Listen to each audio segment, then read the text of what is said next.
Hey guys, it's Amy from Two Oaks Farmstead, and I am about to embark on processing my first deer of the season. My husband got one last night, and he got it gutted, quartered, skinned, and all that, and he put the pieces for me in an ice chest, which is typically our share of the work. He guts and skins basically, and I do all the processing. So this is the beginning of that season for me. And I just wanted to show you, I'm going to try and dip in and get all the various parts of this process. See if I can show you here. I wanted to show you my setup though. When I get started on processing anything, whether it be chickens or pigs or deer, we first thing we do obviously is clean everything really well, bleach everything, bleach the sinks and all that, because all of this is going to have meat everywhere. So the cleaning part is pretty much handled now. And then what I like to do is set up a big towel underneath where I will be doing all of this. And then I start with my first layer of freezer paper. This works pretty good because I don't like getting all the little bits stuck in the towel because they're hard to get out.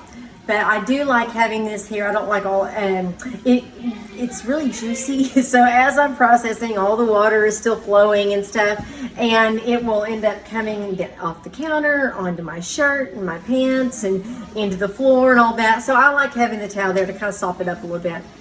But I've also got myself some various shapes and sizes of stainless steel bowls. That's what I typically use to separate the meat once I start cutting it into various cuts. And then I also have a roasting dish because all of the bits that we don't use, which I try to use just about everything, but like the leg bones or the fat that I cut away and things like that, I will just throw in here, and then I'll put a little bit of water in it, stick it in the oven, I'll come on a low temp and let it roast for a while, and then we throw that to the pigs. So it kind of keeps the cycle going.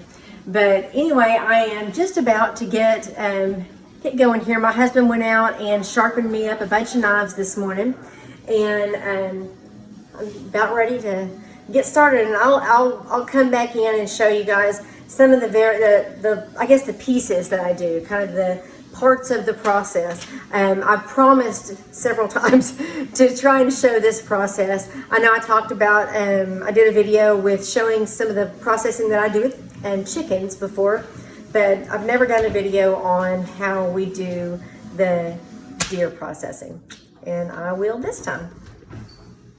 Okay, so I've got this first chunk out here, and I wanted to show you kind of just how I get started. This is obviously a hind quarter, and I just took it from my sink where I kind of wash off as best I can. Chris tries to wash them off when he when he cuts them and skins them and everything, but inevitably there's always some sort of like hair from the skin on there, and or dirt or whatever gets in there.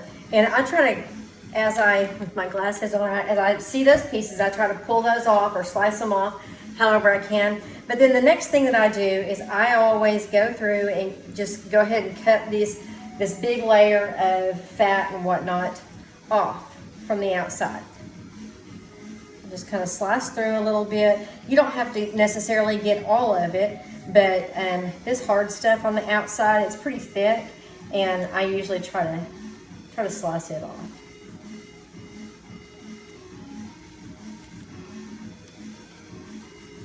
Okay, so I do that. One of the, let me look around here. You can notice, I'm going to stick to it, of course. You see on this thing, you can see kind of where the bone is, the main bone, and it comes up to like the joint here. And what I always try to do to make this a little bit more manageable, after I take out that outer layer of fat and stuff, what I always do is I try to slice down the bone, like next to it, and you'll come up with a couple of different chunks. And I can set one aside and kind of make it into a more manageable piece and start cutting away the meat there. You have to kind of decide ahead of time what you want, what kind of cuts you want out of it. We're not huge roast people here, and I can get a whole lot more meals for the family if I do things like cut up as much as I can with stew meat. We love venison stew. I can up tons of it. I will make a huge vat, and that will end up canning me up, I mean like 20, at least 20 meals with a huge vat of venison stew. So that's something I always like to have, get plenty of stew meat out of it. But we also really like to have a bunch of ground. And I use my KitchenAid mixer with the little grinder attachment, and that's how I grind. I used to have a LEM grinder, and we kept having to repair parts on it and stuff. And I just decided that it just wasn't worth it to me. I mean, we do a whole bunch of processing, and it just wasn't worth it to me. Every year I was having to fix something else. So I tested it out after my sister told me, Amy, just try it. So I got one of those and I tested it out on my KitchenAid mixer, and it works perfectly. Honestly, it works great. And that gives us a really good amount of ground meat. We do not buy meat at the supermarket, especially now with the prices being as ridiculous as they are. But we raise or we hunt all of our meat. And so being able to do the processing sure does, come in handy. It's pretty expensive to take them to a processor. And I'm just not one to pay somebody to do something that I know how to do. So I will continue on my processing, and I'm going to go ahead and get this piece trimmed and then cut into sections, and then start cutting those up. And I'll come back in a little bit later when I have more cuts to show you. Okay, I thought I'd come back in just for a second and show you something. So I'm still on that same hind quarter, that same first one, and I've got, let me see if I can show you. I have got down here, I've got kind of a 3/4 full bowl of meat for grinding, and then over here I've just kind of gotten started with a bit in for stew meat, and because that's what I'm about to do more of. I wanted to show you one. The part that I take off of the hindquarters, it's like the rump and stuff. It's a lot of meat. You can do roasts out of them. Like I said, though, we're just really not roast people. So I like to take that and mostly grind it up. It's got really great meat content, and it's great for doing ground venison, which we use in everything. So it works out well for us. But I wanted to show you something. A lot of people miss a couple of things on deer when they're processing them. For one, the most overlooked piece is the tenderloin. That is, people think that the back strap is also called tenderloin. It's not. The tenderloin it's two little slivers of meat. They're like little tubes of meat on the back side, or basically the inside of the spine, up inside the rib cage. So after you gut them, that's when you can have access to it, and you reach up there and you can jerk those out of there. Those are awesome. They're not typically huge, but you can make really neat little, like little tenderloin medallions and stuff. And oh my gosh, it's such tender, juicy, flavorful meat. It's wonderful. So don't miss that the next time you clean a deer. But the other thing that people, when they're processing deer, tend to overlook, because it's a little extra work sometimes, or they look at all of this, like the sinew and stuff around the lower part of the leg here, and they think that it's not worth anything. It's no good. But it is. It's perfect for stew meat. This is the kind of area that is really great. It's got lots of little like slivers of meat, but they're all covered in like the sinew. Like they're just, let me open it up and show you. Okay, so what I'm going to do, see if you can see this. I'm just going to kind of cut into a section of it and slice it down the bone so you can see this. Okay. You see, you can see that. There's basically, you see those little lines? There's basically little tubes of muscle wrapped in all this sinew, and it's actually great. I just slice it up, throw the whole thing in there, because in the stewing process, like in the pressure canner, for me, I always can mine. It works out great. It doesn't end up chewy at all. In fact, in the pressure canner, it's super soft. But from what I heard a French butcher slash chef talking about it one time, and he said honestly that right there adds more flavor and even some thickness to the broth in your stew. So that I've done it ever since I listened to him, and it works out great. I try not to waste anything, any part of the deer or any of my animals when I process. I don't like to be wasteful in anything. And this is just one really great way to get a lot of meals. But I'll show you this. So I cut it and open these up, and you can still see the separations, and you can cut it down smaller than that, but it's not necessary either. You can see the separations because you can see where the sinew is in between there. But I cut it in half once, throw it in there. So as soon as I get done with this, I'm gonna have a whole bunch more stew meat. And then I'm just gonna grab another piece and start all over again. I am gonna pull you back in though when I show you the back strap. I wanna show you how I cut that up, okay? Real quick, I finished the first hind quarter, and I went ahead and grabbed one of the back straps that I had over here. I kind of washed it up and everything. And I wanted to show you what I do. I typically just cut backstrap steaks, like pork chops. I do them about that thick. Now I want to show you. Okay, on the back side, this is the side that we kind of use a knife and cut it out. But on this side right here, there is, let's see if you can see it. Yeah, you see that? It's called silver skin. This is the part, it's like a really thick layer of whatever, and you have to get that off of there or else it's yucky, chewy and all that. What I do, now I've just cut this back strap in half to show you, and I'm right-handed, so I do it this way. I lay that part down, and then I go ahead and decide my width, come in from the top, get basically to where I can feel the bottom, but I'm not cutting all the way through yet. Turn my knife and just start wiggling it on across there.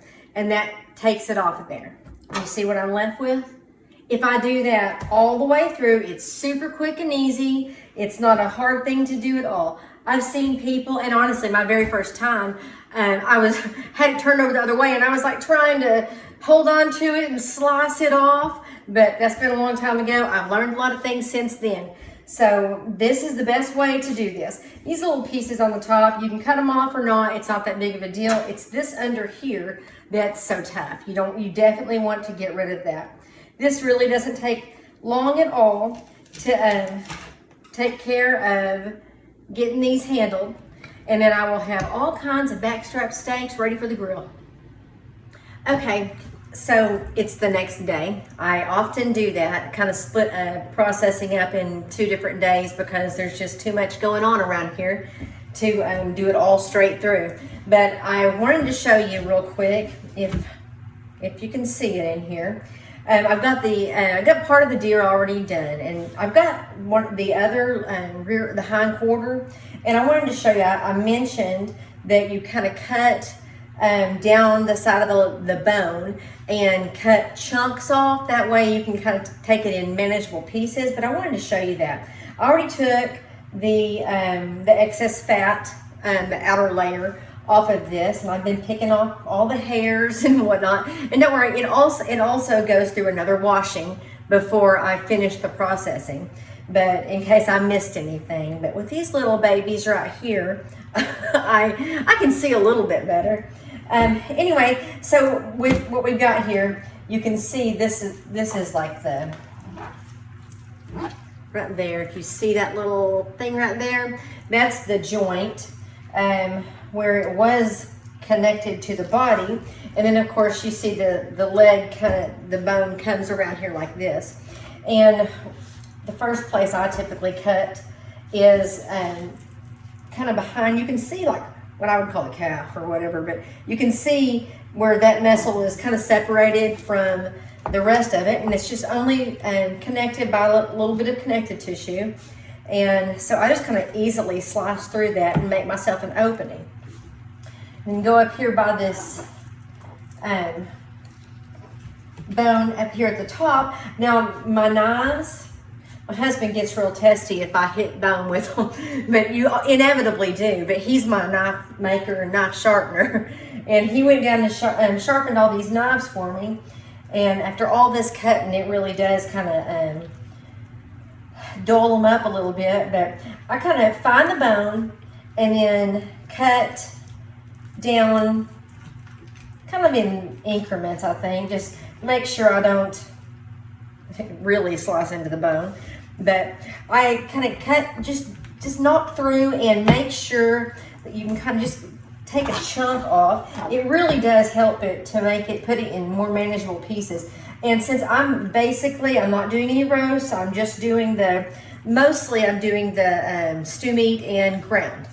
And so I can take that entire chunk off of there, and I can finish cleaning it up. You see when I got it over, there's a little bit extra, there's a little bit extra fat and stuff in those pockets that I will be able to get to and finish pulling out. And then what I'm left with right now is this. So I'm going to cut off these little flaps of skin, or not skin, meat up here at the top. Kind of get that out of the way.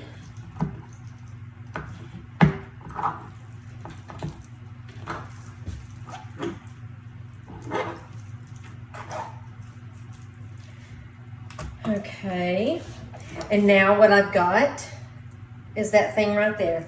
Now, since I've got it this way, I've already cut that big huge chunk off at the side, this side of the bone, and the bone's right here. So now I can see where the bone is. So what I'm going to do is I'm going to follow it on both sides like that until it's loosened off the bone, and I'll take it around the top to unconnect it from one side, and then that'll loosen it out. And then what I'll have to do, show you this, that's a lot of connective tissue. I will just cut straight across here, just to get it completely disconnected. And then that'll give me a good amount. Now that's a roast right there, like a small roast. But like I say, we're not really roast people, so I will cut it up, and we will have lots and lots of venison stew this winter. So that's what I'm going to do next. I'm going to finish that up, and then I'll finish taking the meat off of the lower part of the leg here. And like I mentioned last time, it's really great. Honestly, this is terrific for stew meat. So I will literally just cut all through that and slice it up in chunks and throw it in there, connective tissue and all. Not those big thick parts, but all the other little stuff around it. No big deal. Okay, so this is what happens, and that's why the apron today, because it gets pretty messy. But if you guys have followed, you know I'm pretty messy when I'm in the kitchen anyway. But I will come back and show you the next step in the process here in a bit. Okay, so I am now to one of the front quarters, and this is actually my least favorite portion of the deer to process. Mostly, but there's not as much meat on it, and so the muscles are thinner and kind of tighter to the bone, and so I got to do a lot of cutting and getting all of the little pieces off. The bottom part of it down here is just like the rear one. I just cut it off and chop it up and stick it in for stew meat. But the top, now I've already come along and cut most of the outer stuff off of it.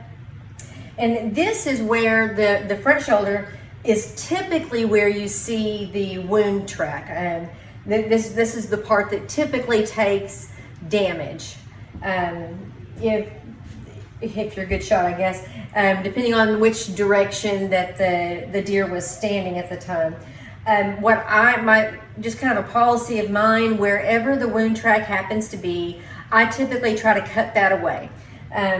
It's got a lot of excess blood, but not that that's that much of a deal. You can clean that away. But it also typically has, depending on what you used to kill it, it'll have sometimes bone fragments. It'll have sometimes depending on what you use, you'll find pieces of the slug or the round in it.